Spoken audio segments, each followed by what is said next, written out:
Hai rekan-rekan mahasiswa, ketemu lagi dengan Bu Evnia.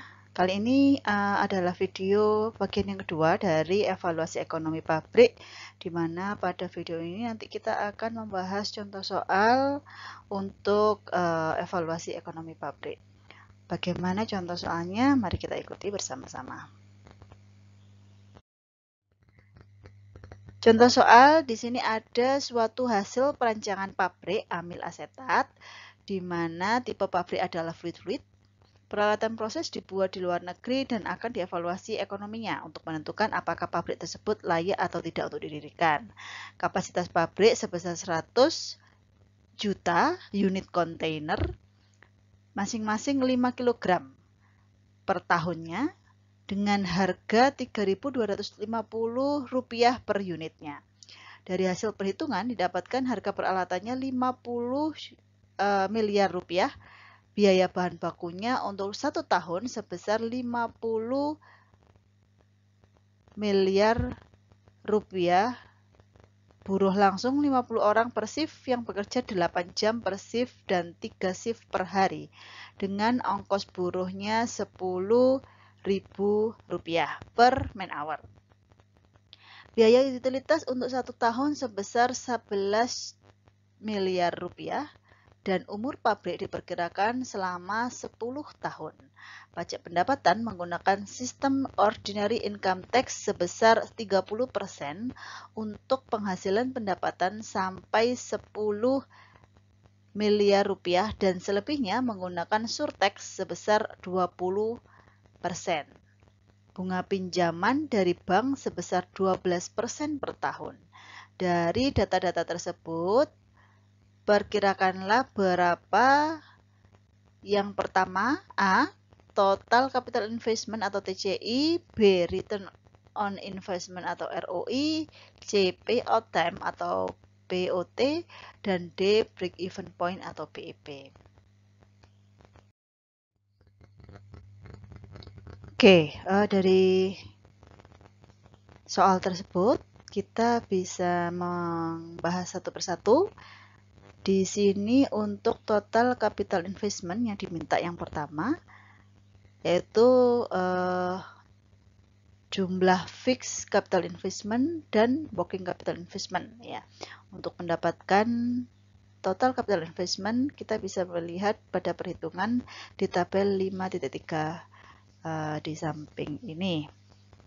Jadi karena dalam perhitungan total capital investment ini berdasarkan komponen biaya, maka seperti pembahasan di contoh-contoh sebelumnya, bahwa untuk perhitungan total capital investment kita banyak menggunakan harga pengadaan alat sebagai perhitungannya.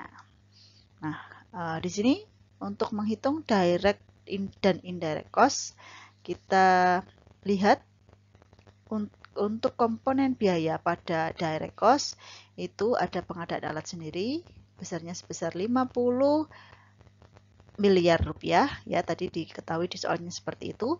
Kemudian untuk menentukan besarnya biaya instrumentasi dan kontrol adalah 18% dari pengadaan alat.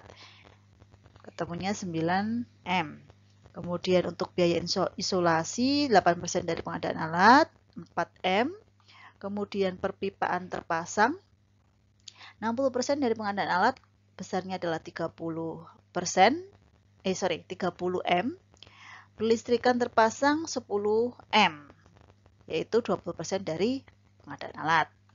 Maka karena alat ini dipesan dari luar negeri, maka ada ongkos yang harus ditanggung oleh customer, yaitu kita, ya.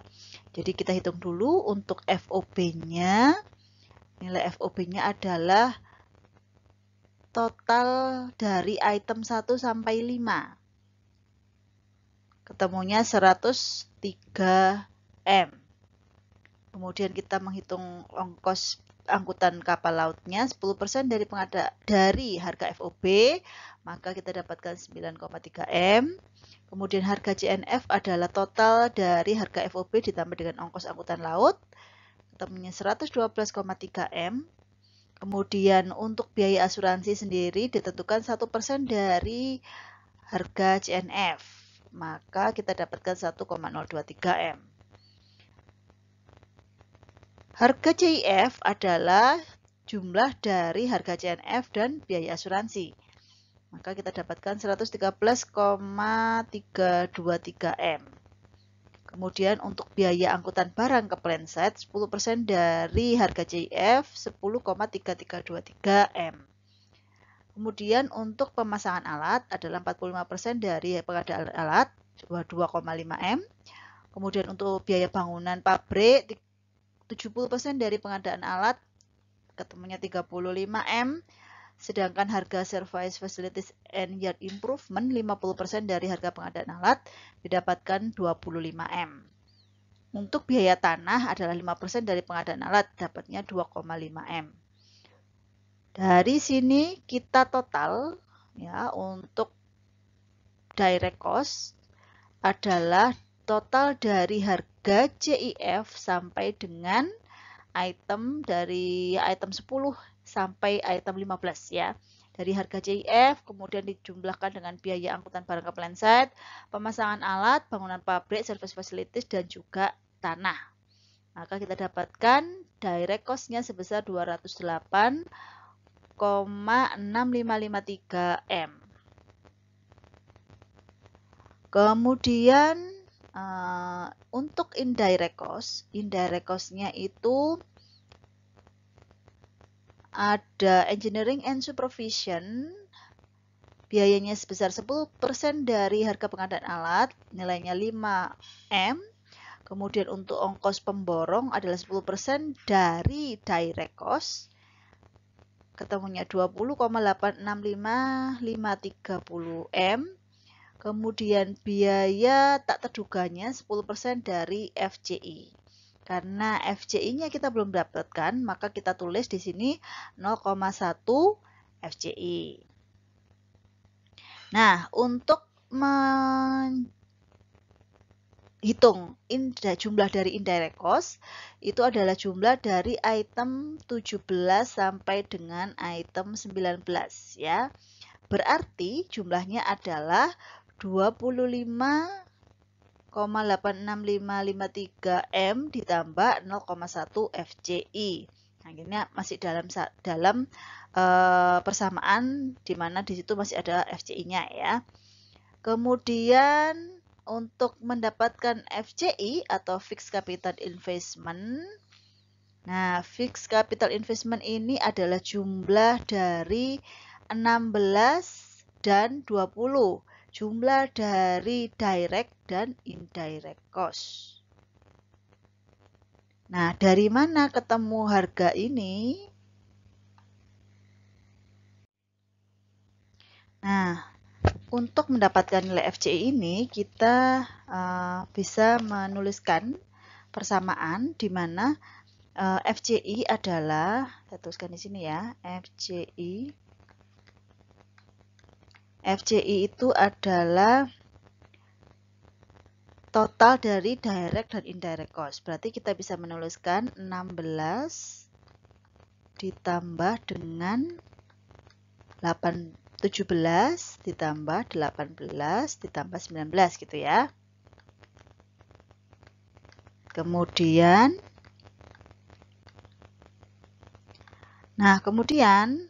kita misalkan 16, 17, 18 ini adalah X sebagai X, maka untuk mendapatkan FCI berarti kan nilai dari biaya tak terduganya adalah 0,1 FCI. Berarti kita bisa menuliskan FCI adalah X ditambah dengan 0,1 FCI. Nah, berarti di sini 0,1 FCI-nya kita pindah ruas, berarti di sini adalah 0,9 FCI sama dengan X maka FCI-nya bisa kita tuliskan X dibagi 0,9.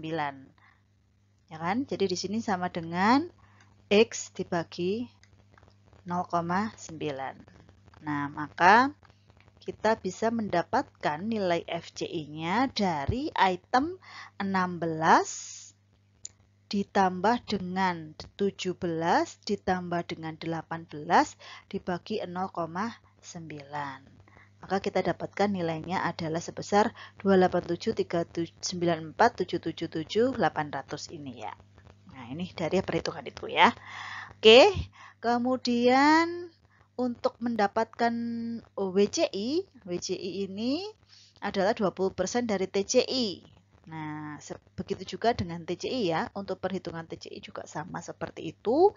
Karena di sini WCI-nya adalah 20% dari TCI, maka kita bisa menuliskan WCI adalah 0,2 kali TCI. Maka nilai TCI ini diperoleh dari 21 yang kita sudah ketahui nilainya 287394777 kemudian ditambah dengan 0,2 TCI tadi. WCI-nya kan 0,2. Berarti kalau dia pindah ruas ke kiri, jadinya TCI-nya sama dengan 0,8 ya. 0,8 TCI sama dengan nilai FCI tadi. Maka kita dapatkan nilai TCI-nya sebesar 287394777 800 dibagi dengan 0,8. Maka kita dapatkan nilainya 359243. Kalau TCI sudah dapat, maka kita bisa mengembalikannya ke harga WCI-nya tadi 0,2 TCI. Maka WCI-nya didapatkan 71848 ini. Gitu ya. Kemudian di sini diketahui modal yang digunakan adalah 60% modal sendiri dan 40% modal pinjaman. Maka 60% modal sendiri berarti 60% kali fixed capital investment-nya. Fixed capital investment-nya tadi 287394777 800, maka didapatkan nilainya adalah sekian. Kemudian untuk 40% modal pinjamannya adalah sekian ya, 114.957.911 Itu adalah untuk perhitungan modal yang diperlukan.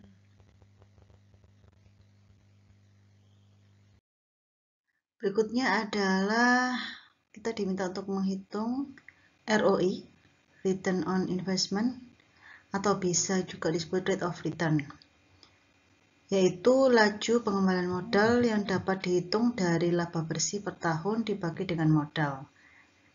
Atau bisa ditulis ROI adalah laba bersih per tahun dibagi dengan modal kali 100%. Di mana laba bersih adalah total penjualan dikurangi total produksi dikurangi pajak penghasilan. Kemudian kita menghitung total production cost atau TPC, yaitu dari biaya produksi langsung ditambah dengan biaya operasi ditambah dengan biaya umum ya. Kemudian untuk menghitung TPC, kita menghitung total production cost per unit produk pabrik.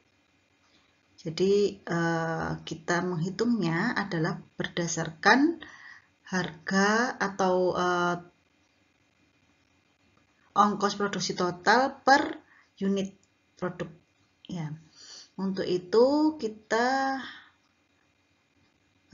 menghitung dulu manufacturing cost-nya, yang terdiri dari direct production cost, satuannya dalam rupiah. Pertama ada bahan baku. Bahan baku diketahui bahan bakunya adalah 50 miliar rupiah. Kalau kita mau menjadikan dalam satuan unit produk, maka kita bagi dengan kapasitasnya. Kapasitasnya adalah 100 juta. Maka kita dapatkan bahan bakunya sebesar 500 rupiah. Kemudian untuk buruh langsung dihitung bekerja selama 8 jam per shift. Dan dalam satu hari ada 3 shift, maka ongkos buruhnya dalam satu tahun adalah 50 orang per shiftnya dikalikan dengan 8 jam per hari dikalikan dengan 3 shift dalam satu hari dikalikan dengan 350 hari dalam satu tahun. Jadi pabrik beroperasi selama 350 hari dalam satu tahunnya. Kemudian dikalikan dengan biaya man hour-nya adalah 100.000 rupiah. Kemudian dibagi dengan kapasitas produk yaitu 100 juta unit per tahun. Maka didapatkan biaya buruh langsungnya sebesar 420 rupiah.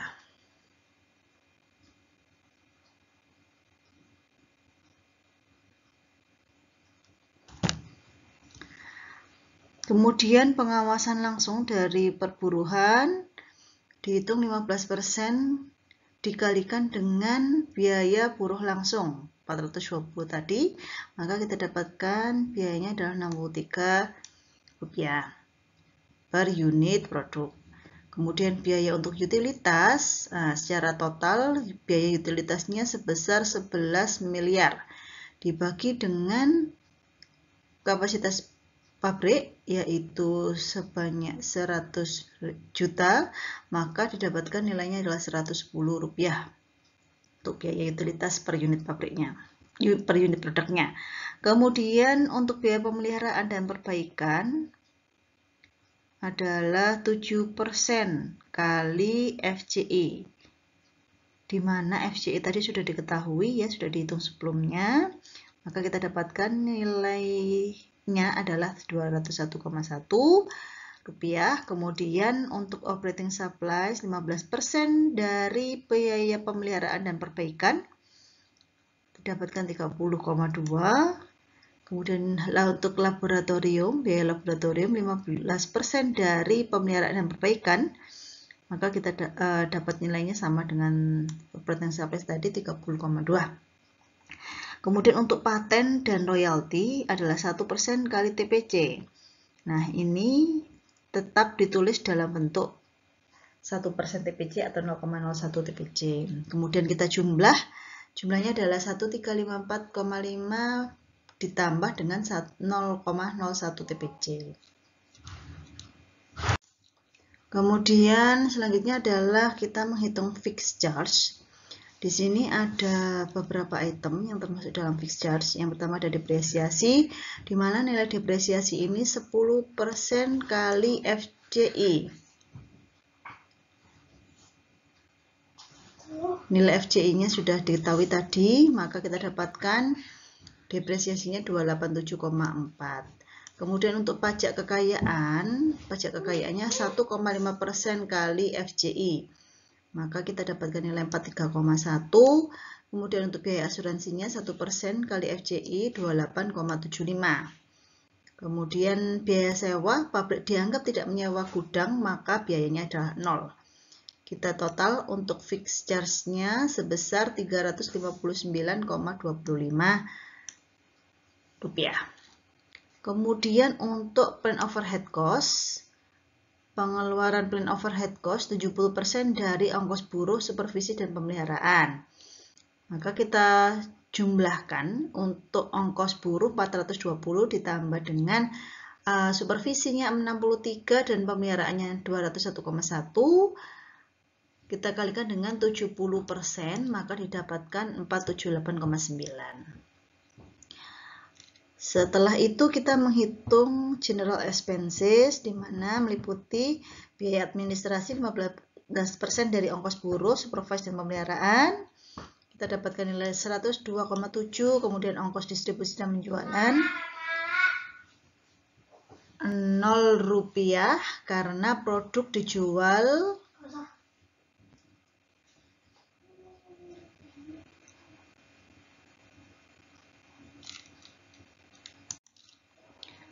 untuk ongkos distribusi dan penjualan adalah 0 rupiah. Kemudian untuk research and development besarnya 2% dari total penjualan. Didapatkan 65 rupiah. Kemudian untuk financing dan yaitu hutang piutang bunga bank 12%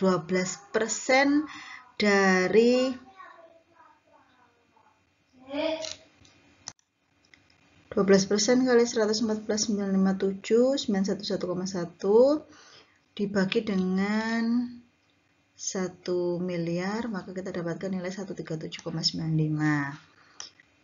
Kemudian general expenses ini kita total jumlahnya adalah 305,65. Nah, total production cost atau TPC itu adalah merupakan penjumlahan atau jumlah dari manufacturing cost ditambah dengan general expenses. Maka kita jumlahkan 2192,65 ditambah 0,01 TPC tadi kan untuk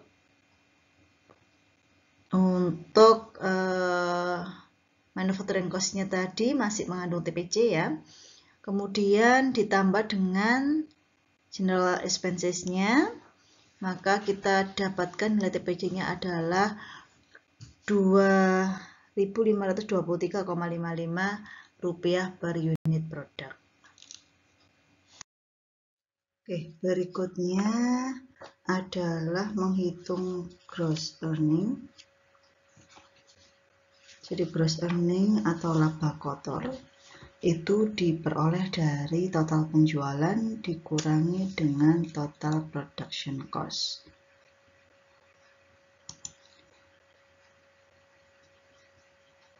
Di sini total penjualannya 3.250 rupiah per unit produk dikurangi dengan 2.523,55 rupiah per unit produk.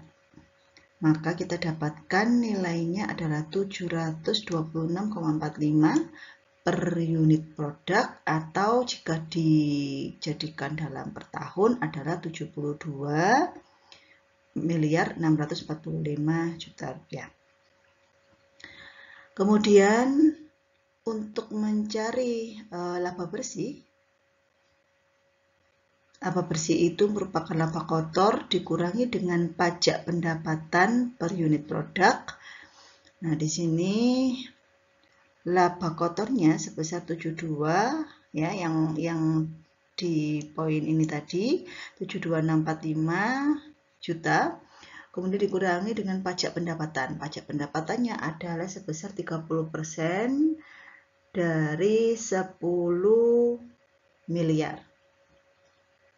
Dikurangi 20% kali sisanya ya. Jadi kalau di sini, nah kenapa seperti itu? Karena pada soalnya tadi itu dijelaskan bahwa untuk pajak pendapatan menggunakan sistem ordinary income tax, yaitu 30% dari penghasilan pendapatan sampai 10 miliar rupiah, dan selebihnya menggunakan surtax sebesar 20%. Nah, karena tadi laba kotornya adalah 72, sekian miliar, maka yang 10 miliarnya itu menggunakan ordinary income tax dikalikan 30%. Kemudian sisanya kan 62645 ini ya, itu dikalikan 20%-nya. Nah, seperti itu. Jadi ketemunya laba bersihnya adalah sebesar 57.116 juta per tahunnya. Kemudian kita mau menghitung rate of return Rate of return-nya adalah laba kotor per tahun dibagi dengan modal. Laba kotor per tahunnya berapa sudah kita dapatkan ya di sini tadi. Laba kotornya 72.645. Kemudian modalnya sudah kita hitung di awal, modalnya sebesar 287.394 ini ya. Kemudian dikalikan dengan 100%, maka ketemunya rate of return-nya adalah 25,287%. Kemudian untuk menghitung rate of return sesudah pajak, laba bersih per tahunnya dibagi dengan modal. Kalau tadi sebelum pajak itu laba kotor dibagi modal, kalau pada ROR sesudah pajak berarti dia menggunakan perhitungan laba bersih dibagi dengan modal. Ketemunya adalah 19,87%. Oke, kemudian selanjutnya kita diminta untuk menghitung payout time atau waktu pengembalian modal. Di sini juga ada dua POT, yaitu sebelum pajak dan sesudah pajak. Nah, untuk sebelum pajak, jadi POT ini dah modal dibagi dengan laba kotor ditambah depresiasi. Modalnya tadi diketahui 287, sekian. Kemudian laba kotornya 72, sekian miliar per tahunnya ditambah dengan depresiasi. Depresiasinya sebesar 10% kali modal ya.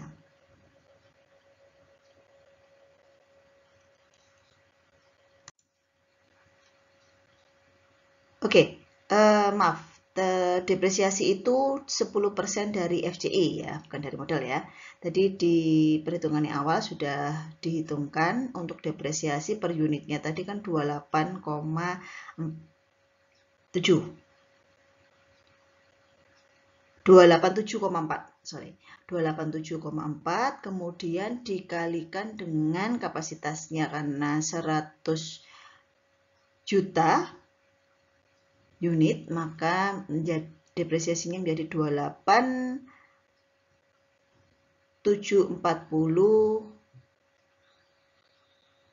juta ya, 28.740 juta per tahunnya. Maka ketemu POT sebelum pajaknya adalah 2,83 tahun. Kemudian untuk perhitungan POT setelah pajak, bedanya di sini adalah POT setelah pajak modal dibagi dengan laba bersih ditambah dengan depresiasi. Maaf ya, ini harusnya adalah laba bersih ya. Laba bersih. Kemudian di sini laba bersihnya tadi sudah diketahui ya, laba bersihnya tadi adalah 57116 ini ya, 57116, kemudian ditambah dengan depresiasi ya, depresiasinya tadi sama kayak yang POT sebelum pajak, maka didapatkan nilai POT sesudah pajaknya adalah 3,35 tahun. Kemudian kita diminta untuk menghitung break even point atau titik impas. Nah, untuk menghitung titik impas ini ada dua metode ya, dengan menggunakan perhitungan dan nanti menggunakan grafik. Nah, di sini kita menghitung dulu biaya tetap atau fixed cost. Jadi di sini ada depresiasi ya, nilainya sama, dilihat di perhitungan yang tadi ya, 287,4, kemudian pajak kekayaannya 43,1, ini dalam satuan per unit produk ya. Kemudian untuk asuransinya 28,75, ongkos sewanya 0 karena dianggap tidak menyewa gedungnya. Kemudian jumlahnya berarti adalah 359,25. Nah, ini sebetulnya sudah ada perhitungan tadi waktu kita menghitung di manufacturing cost ya. Kemudian tadi sudah fixed charge, kemudian biaya semi variabel, di mana di sini ada item buruh pabrik langsung ya, biaya untuk buruh pabrik langsung sebesar 420 rupiah, kemudian plan overhead cost 478,9, kemudian pengawas pabrik 43,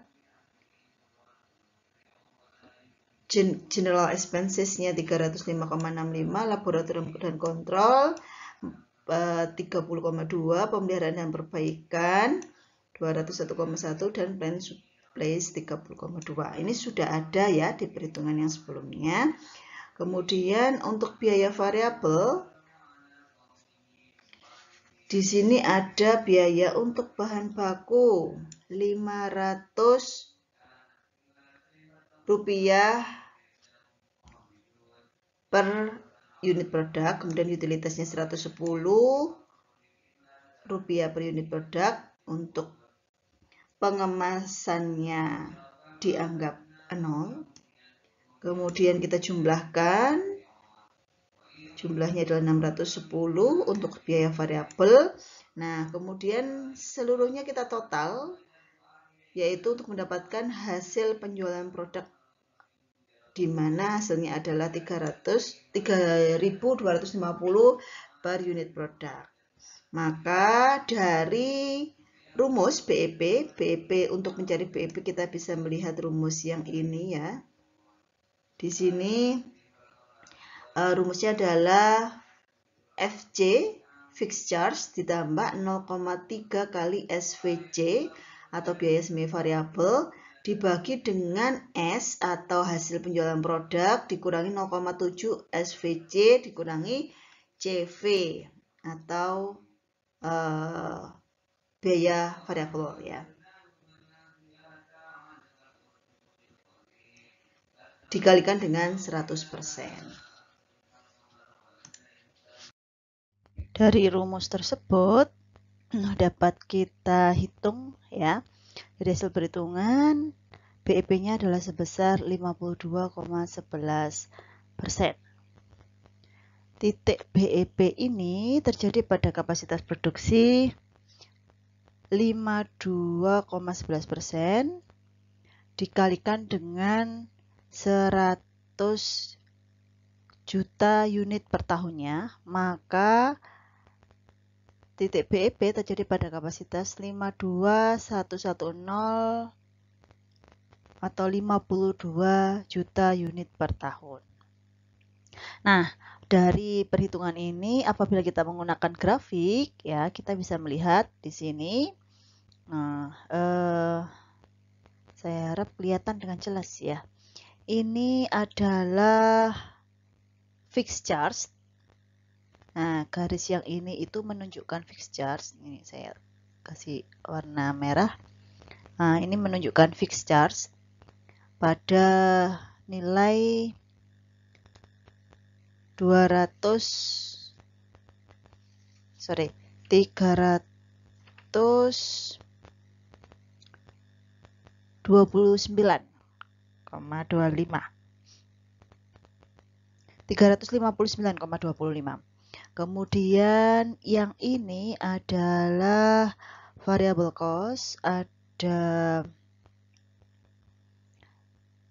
610 rupiah.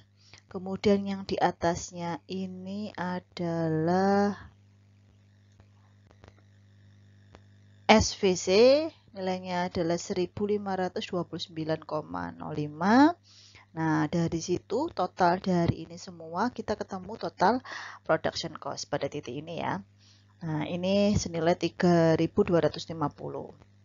Nah, kemudian di sini yang di sebelah kiri ini, nah yang di sebelah kiri ini adalah 0,3 kali SVC, nilainya adalah 4587,15.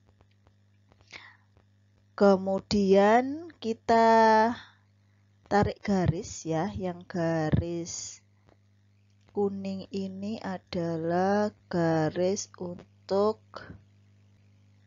TPC, Total Production Cost. Kemudian total penjualan ya, total penjualan yang berwarna hijau ini.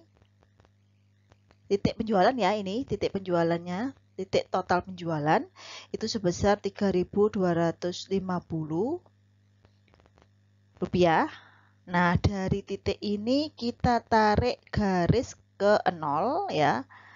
Ini dari 0 ke titik ini maksudnya. Nah, dari sini kita dapatkan garis untuk penjualan. Nah, perpotongan antara total production cost dengan total penjualan, nah ini ketemu BEP-nya ya. Ini yang berwarna biru ini ya. Oke, ketemu nilai BEP-nya sebesar 52,5. Kita tarik garis ke bawah ini ya. Garis putus-putus ini ungu. Nah, ini adalah untuk mengetahui pada kapasitas berapa break even point-nya. Di sini ketemunya adalah 52.500.000 unit kontainer. Nah, pada titik itu ya, pada kapasitas itu. Nah, seperti itu. Jadi ini kan untuk garis X-nya, sumbu X-nya itu dari kapasitasnya ya, dari kapasitas 0 sampai kapasitas 100 juta. 100 juta. Nah, dari titik 0 ini sampai titik ini. 1 juta. Kemudian untuk titik BEP-nya tadi ketemunya di 52.500 yang ini ya. Oke. Untuk sumbu Y-nya adalah pengeluaran pada kapasitas berapa ya, biaya berarti ya, biaya yang dikeluarkan. Oke, itu adalah bagaimana untuk mendapatkan BEP dari grafik. Tapi tentu saja BEP dari grafik ini juga berdasarkan perhitungan ya, tetap berdasarkan perhitungan. Jadi kita harus menghitung dahulu, kemudian kita menuangkannya pada grafik ya. Baik, demikian tadi pembahasan untuk contoh soal pada analisa ekonomi. Silakan mengikuti pembahasan selanjutnya. Selanjutnya kita akan membahas tentang evaluasi dengan cara cash flow. Baik, sampai ketemu di video-video selanjutnya. Terima kasih. Assalamualaikum warahmatullahi wabarakatuh.